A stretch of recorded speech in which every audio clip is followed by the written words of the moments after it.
সম্মানিত মুসল্লিগণ, আজকের জুমার আলোচনার বিষয়বস্তু হচ্ছে 31st নাইট উদযাপন এবং একজন মুসলিম হিসাবে আমার আপনার করণীয় বর্জনীয়। যেই দিনগুলো আমরা কাটাইলাম, যেই রাতগুলো আমরা এই 25 সালে এসে কাটাইলাম, এই সব কিছু কি আল্লাহ তাআলার একটা বড় নিয়ামত। তো আল্লাহ তাআলার কাছে আমাদের কি আদায় করা উচিত? শুকরিয়া আদায় করা উচিত। আল্লাহ 2025 সালটা যেভাবেই হোক আপনি আমাদেরকে হায়াত দারাজ করেছেন, আলহামদুলিল্লাহ। ভুল ত্রুটিগুলো আমাদের ক্ষমা করে দেন, সব যেগুলো হয়েছে নাজাতের উসিলা বানান। আল্লাহ তাআলার কাছে কি এই দোয়া করা উচিত। এবং সামনে যে বছরটা আসতেছে, আল্লাহ সামনের বছরটা যেন আপনার দিকেই নিজেকে সঁপে দিতে পারি, আপনারই ইবাদত বন্দেগী করতে পারি, সেই দিকে তুমি আমাকে ঝুঁকায় দাও,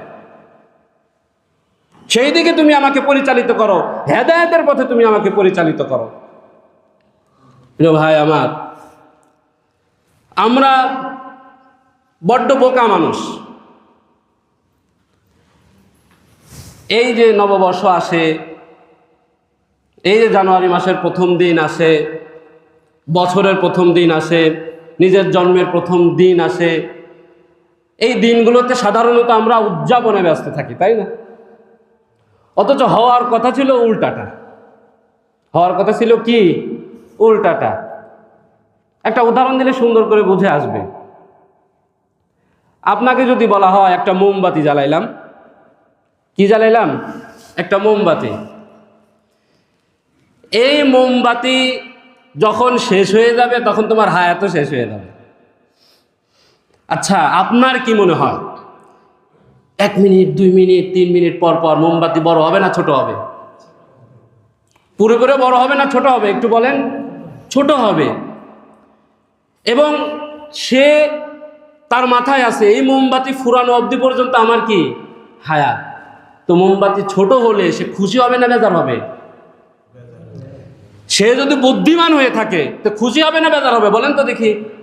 কেন বেজার হবে? আয় আল্লাহ, মোমবাতি আজ এতটুকু কমে গেছে, মোমবাতি 2 মিনিট পরে এতটুকু কমে গেছে, 1 ঘন্টা পরে এতটুকু কমে গেছে, আরেকটু পরেই তো আমার জীবন প্রদীপ নিভে যাবে, আরেকটু পরেই তো হায়াতের জিন্দেগি শেষ। সে বেজার হবে, সে খুশি তো হওয়ার কথা না। 25 সাল চলে গেছে, উদযাপন তো নয়, বেজার হওয়ার কথা ছিল। তো জীবনের এই বসন্তীতে 25টা বছর চলে গেছে, কারো হয়তো বা 37টা বছর চলে গেছে, কারো হয়তো বা 40টা বছর চলে গেছে। হায়াতের জিন্দেগি হয়তো বা সমষ্টিগতভাবে 60 কিংবা 70, অর্ধেক জীবন পার করে ফেলছি। তার আনন্দ কিসের? বেজার তো হওয়ার কথা ছিল।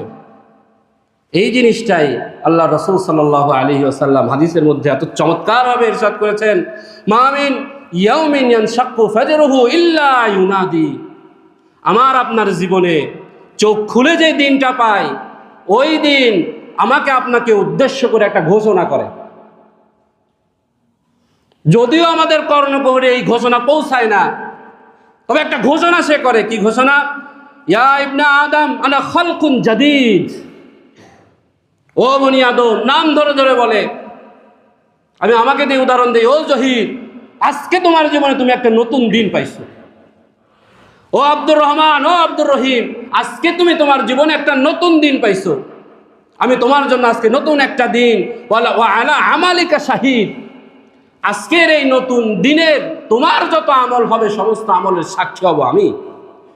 এই দিন বান্দাকে উদ্দেশ্য করে এভাবে ঘোষণা করতে থাকে, ফাতাজাওয়াদ মিন্নি।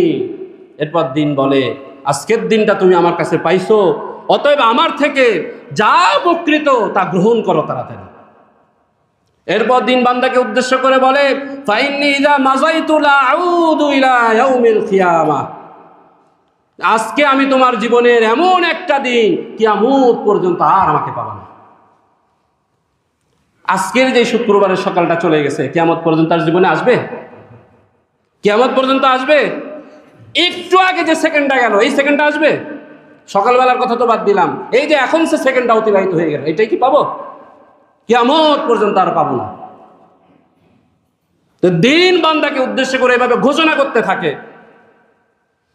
যে আমি তোমার জন্য নতুন একটা দিন, আমি তোমার জন্য তোমার আমলের সাক্ষী, আজকে আমি চলে যাচ্ছি, কিয়ামত পর্যন্ত আর আমাকে পাবা না, অতএব আমাকে ব্যবহার করো, সঠিকভাবে আমাকে ব্যবহার করো। এইভাবে সে ঘোষণা করতে থাকে প্রতিনিয়ত। মুসনাদ আহমদের মধ্যে আসছে, আল্লাহ রাসূল বলেন, ইয়া ইবনা আদম আদ-দাহরু ইল্লা মা আকালা মিনহু। ওই যে মোমবাতি, আগুন যে ঠিক যেভাবে তাকে খেয়ে খেয়ে ফেলতেছে, ছোট করে ফেলতেছে, আল্লাহ রাসূল বলতেছেন, ও বনি আদম, দাহার সময় ইল্লা মা আকালা মিনহু, তোমার জীবনের হায়াতটাকে খেয়ে ফেলছে, আস্তে আস্তে তোমার জীবনের হায়াতটাকে শেষ করে ফেলছে। এই সময় তো জীবন থেকে চলে যাচ্ছে, খুশি তো না, বেজার হওয়ার কথা ছিল। মুমিনের তো বেজার হওয়ার কথা ছিল, মুমিনের তো আফসোস করা উচিত ছিল যে আল্লাহ যে দিনগুলো চলে গেছে, কত ভুল ত্রুটি হয়েছে, আপনি ক্ষমা করে দেন, সামনে যতটুকু হায়াতের জিন্দেগি আছে আমল করার তৌফিক দেন। এটাকে উদযাপন বানাইল কেডা? কোত্থেকে এই জিনিসগুলো উদযাপন হিসাবে হলো জানার দরকার আছে না? ইতিহাস, এই 31st নাইট কোত্থেকে আসলো, এই উদযাপন আসলো কোত্থেকে, একটু জানার দরকার আছে না?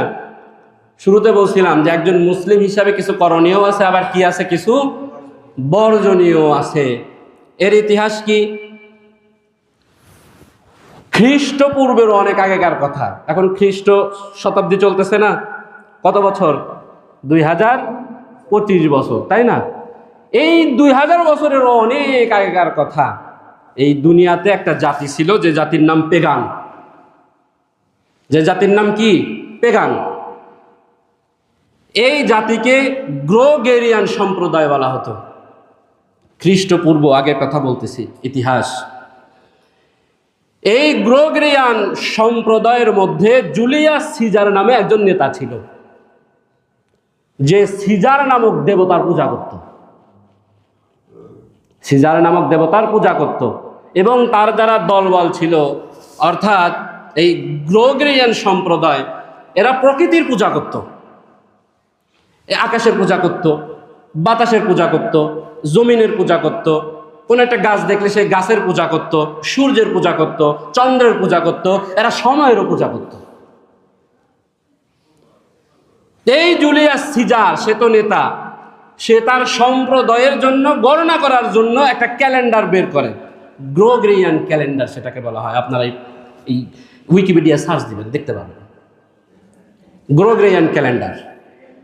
ওই ক্যালেন্ডারের প্রথম যে দিবস, সে ওই দিবসটাকে এই সিজার নামক দেবতার নামে উৎসর্গ করে উদযাপন করত।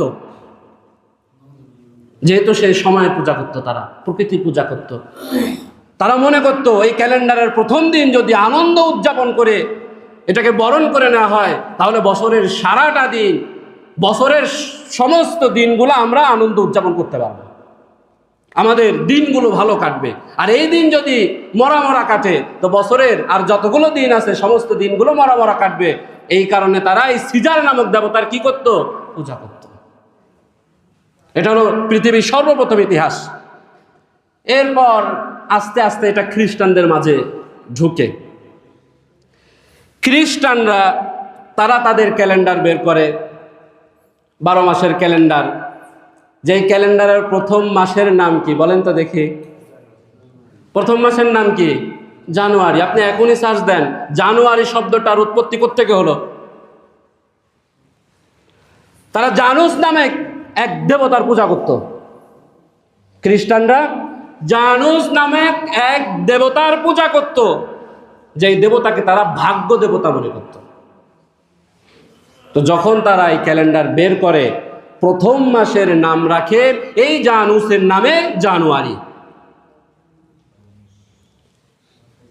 এবং এই জানুয়ারি মাসের প্রথম দিনের যে রাত, অর্থাৎ 31শে ডিসেম্বরের যে রাত, 31st নাইট যেটা আমরা বলি, এই রাতকে তারা এই কারণে উদযাপন করে যে জানুয়ারি মাসের প্রথম দিন, প্রথম রাতকে যদি আমরা ভালোভাবে আনন্দে কাটাতে পারি, তো February, March, April, May, June, July, August, September, October, November সমস্ত মাসগুলো আনন্দ উদযাপনে কাটাতে পারি, যেহেতু ভাগ্য দেবতার পূজা আমরা করেছি।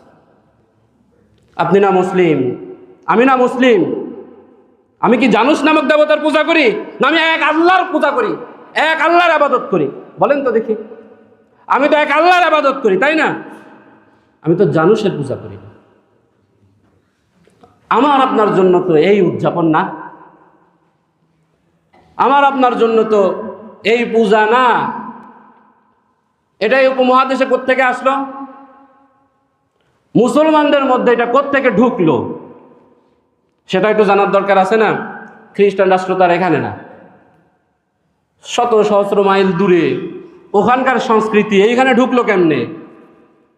আপনারা জানেন এই ভারত উপমহাদেশ 800 বছর কারা শাসন করেছে? মুসলমানরা। 800 বছর তারা শাসন করেছে। কিছুদিন আগেকার কথা, প্রায় 200 বছর, এই 19 শতক থেকে 18 শতক, 200 বছর শাসন করছে ইংরেজরা। 200 বছর, চারটিখানি কথা না। কয়টা প্রজন্ম হবে 200 বছরে? কমপক্ষে 4 থেকে 5টা প্রজন্ম হবে, যারা জন্মের পর মুসলমানদের রাজত্বের যে কি ইতিহাস সেটা দেখেই নাই। 4-5টা প্রজন্ম। তো ইংরেজরা এসে, তারা তো খ্রিস্টান, তারা এসে তাদের যে সংস্কৃতি, তারা তো জানুসারি পূজা করতো।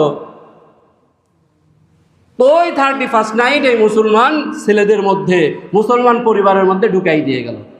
200 বছর রাজত্ব করে মুসলমানরা আজও সেটা ভুলতে পারে না।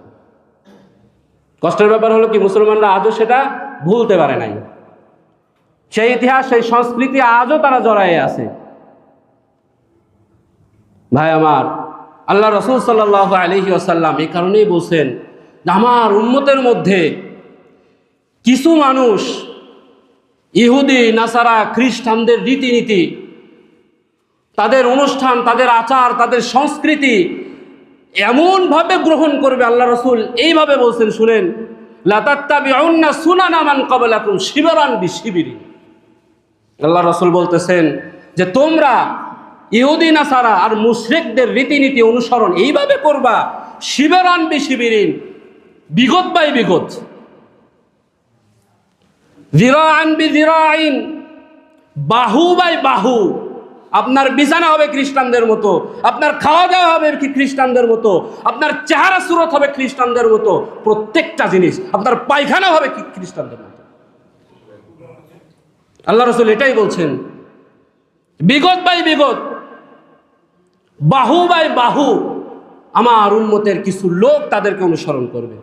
আল্লাহ রাসূল তারপরে বলছেন, হাত্তা দাখালু হুজরা যাব্বি তাবিআতুমুহুম, এমনকি আমার উম্মতের এই বোকা লোকগুলো অনুসরণ করতে করতে বিধর্মীরা যদি সাপের গর্তের মধ্যেও ঢুকে পড়ে, আমার এই উম্মতেরা, কিছু উম্মতেরা তাদের সাথে সাপের গর্তের মধ্যে ঢুকে পড়বে, অথচ সে চিন্তাও করবে না সাপের গর্তের মধ্যে ঢুকে পড়লাম।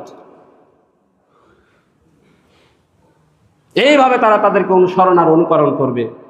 কিলা ইয়া রাসূলুল্লাহ আল ইয়াহুদান নাসারা, সাহাবায়ে কেরাম আল্লাহ রাসূলকে বলতেছে, ইয়া রাসূলুল্লাহ আপনি কি ইহুদি নাসারাদের কথা বলতেছেন? আল্লাহ রাসূল বলতেছেন, কালা ফামান, আরে আর কার কথা বলতেছি? ইহুদি নাসারাদের কথাই বলতেছি। আমার উম্মতের একদল লোক তাদের রীতিনীতি অনুকরণ ঠিক এইভাবে করবে, সব কিছুতে তাদের রীতিনীতি অনুসরণ আর অনুকরণ। এটা কি এই যে কথাটা, এটা কি সুসংবাদ স্বরূপ? আপনাদের কি মনে হয় এই কথাটা কি সুসংবাদ স্বরূপ? তাদের রীতিনীতি অনুসরণ করবে, এটা কি সুসংবাদ স্বরূপ? আল্লাহ রাসূল ভয় দেখানোর জন্য বলছেন? কি স্বরূপ বলেন তো দেখি?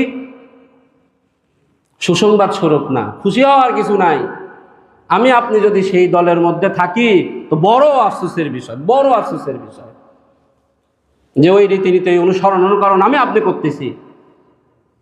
ভাই আমার, বিজাতীয় কোনো সংস্কৃতি গ্রহণ করা আল্লাহ পাক রব্বুল আলামিন হারাম করে দিয়েছেন। এটাকে হারাম ঘোষণা করেছেন। সূরা মায়েদা এর 57 এবং 58 নং আয়াতের মধ্যে আল্লাহ বলছেন, ইয়া আইয়ুহাল্লাযীনা আমানু লা তাত্তাখিযুল্লাযীনা ইত্তাখাযু দীনাকুম হুজওয়া ওয়া লাইবা মিনাল্লাযীনা উতুল কিতাবা মিন ক্বাবলিকুম আল কুফারা আউলিয়া। আল্লাহ দেখেন কত সুন্দর করে বলতেছেন। আমরা বুঝি না, আসলে কোরআন তো পাঠও করি না, বুঝিও না। আল্লাহ বলছেন, ইয়া আইয়ুহাল্লাযীনা আমানু, হে ঈমানদারগণ। আমাকে বলছেন, আপনাকে বলছেন, আমরা তো ঈমান আনছি। আল্লাহ আমাদেরকে উদ্দেশ্য করে বলছেন, হে ঈমানদারগণ, লা তাত্তাখিযু, তোমরা তাদের নীতি অনুসরণ করিও না। কারা?